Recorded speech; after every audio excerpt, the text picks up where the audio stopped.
Frères et sœurs, je vous disais qu'en célébrant aujourd'hui la mémoire de Saint Boniface de Fulda, nous faisions mémoire d'une des plus grandes figures de l'évangélisation de l'Europe.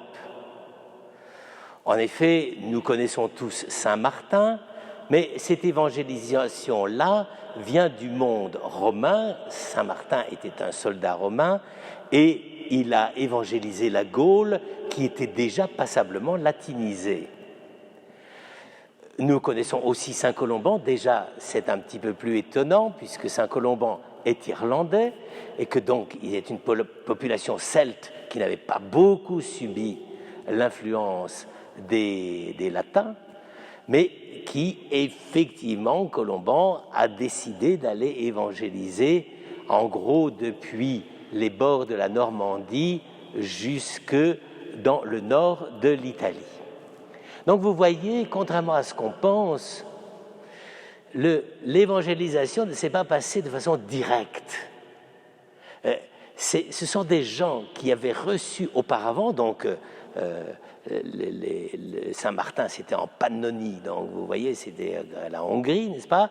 Eh bien ces gens-là, à l'intérieur de l'Empire romain ou en dehors de l'Empire romain, parce que à l'époque de Colomban, l'Empire romain il est déjà bien abîmé, mais ce sont des gens qui ont perçu que l'espace à l'intérieur duquel ils vivaient, eh bien on pouvait véritablement faire une évangélisation intérieure. De ce point de vue-là, le pauvre bouquin de Gaudin et Daniel, France, pays de mission, n'a rien inventé, contrairement à ce que tout le monde a cru à l'époque, en 1900, pendant la guerre en 1940.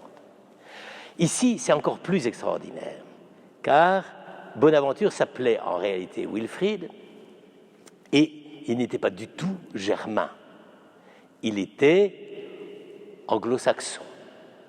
Et il avait reçu dans le monastère de Devon, il avait été mis très tôt, enfin comme à cette époque-là, j'allais dire, on commençait son noviciat à l'âge de 5-6 ans, donc on l'avait mis moine, petit, d'abord petit oblat, puis il avait grandi, etc. Et il a éprouvé le besoin d'évangéliser à partir de l'Angleterre. Bon, vous allez me dire, l'expansionnisme anglais est une chose bien connue, mais dans le cas précis, c'est quand même assez extraordinaire, car il a franchi le Channel et il est arrivé en Frise, donc les parties marécageuses de la Hollande qui depuis sont devenues des polders.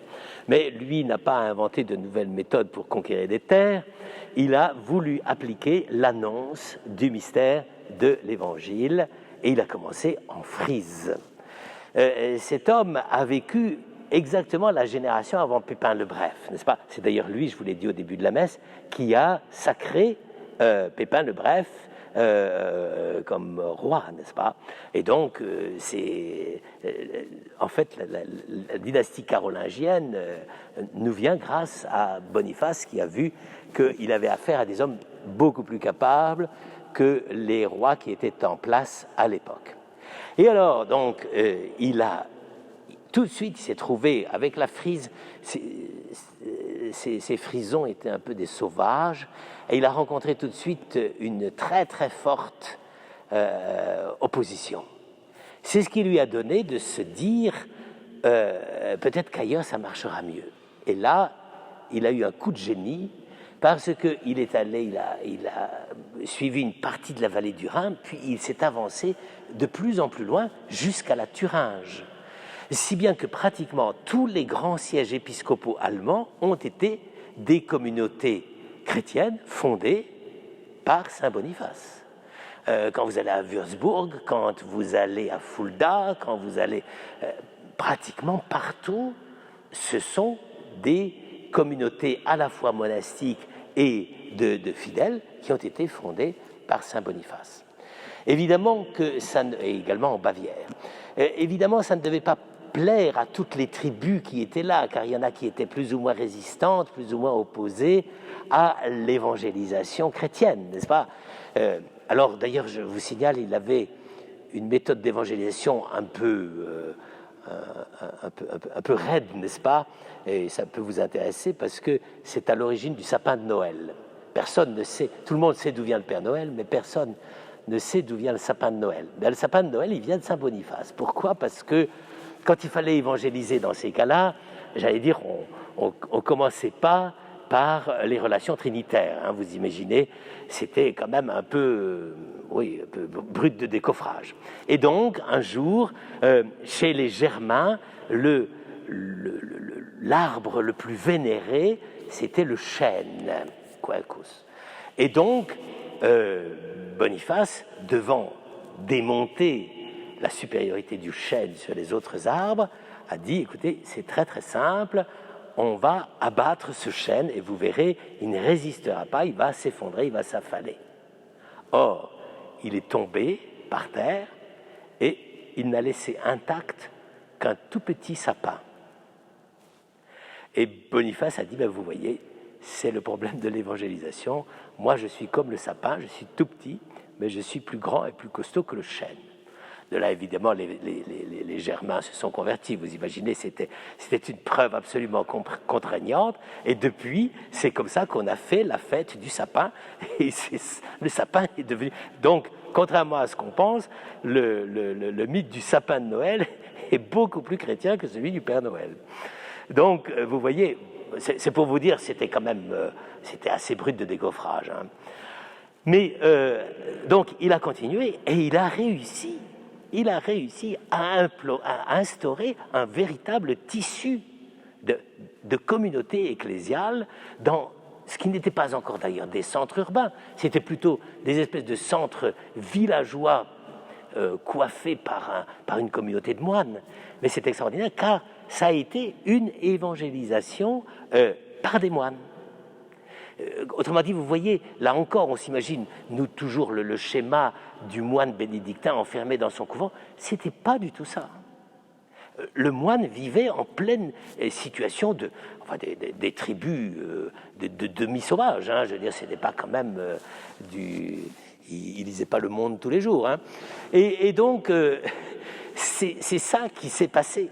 C'est que à cause de sa fibre de moine, de serviteur de l'Église, et ensuite de prêtre pour présider la communauté, etc., il s'est dit, il faut évangéliser. Et c'est comme ça qu'il a évangélisé la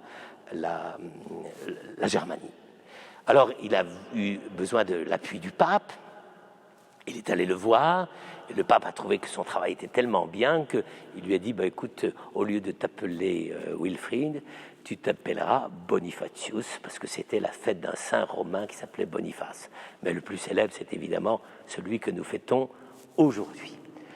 Eh bien, il est revenu en Allemagne. Là, il a continué à implanter ses tribus, à essayer de faire la paix entre tous ces peuples, car contrairement à ce qu'on pense, les origines de l'Empire germanique, c'est aussi le message évangélique de la communion entre tous les hommes.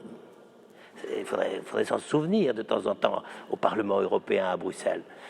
Et c'est quand même ça qui a créé la Germanie. Alors, plus tard, elle a fait des bêtises, mais enfin ça, c'est plus tardif. Et à ce moment-là, c'est à cette époque-là qu'il a réussi à discerner que Pépin le Bref et sa famille étaient plus capables que les autres de fédérer les tribus, et c'est comme ça que ce sont les Pipinides, donc les descendants de Pépin, pardon, quel lapsus, qui ont unifié l'Allemagne et la Germanie, et qui sont devenus, c'est Charlemagne. Et c'est comme ça que l'Empire carolingien est né, n'est-ce pas? Donc Boniface y est pour beaucoup.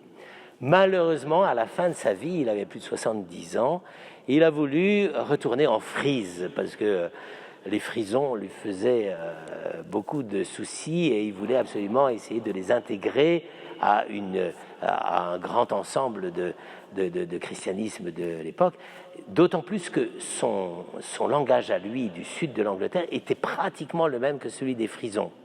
Et donc c'était plus facile pour évangéliser. Mais là, il y avait une résistance impitoyable, et un chef frison a décidé de le massacrer, de le tuer. C'est comme ça qu'il est mort martyr. Alors, je trouve qu'on devrait, j'allais dire, avoir au moins la reconnaissance, sinon du ventre, du moins du cœur et de la foi, pour honorer Saint Boniface comme une personnalité tout à fait extraordinaire et profonde qui a permis petit à petit...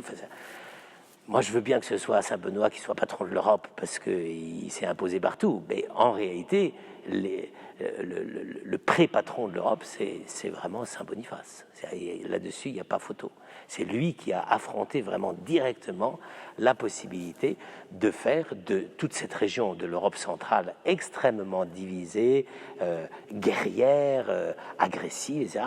Et il en a fait petit à petit un peuple capable d'accueillir la parole de Dieu et l'Évangile. Et bien, rendons grâce à Saint Boniface pour tout ce qu'on lui doit. Amen.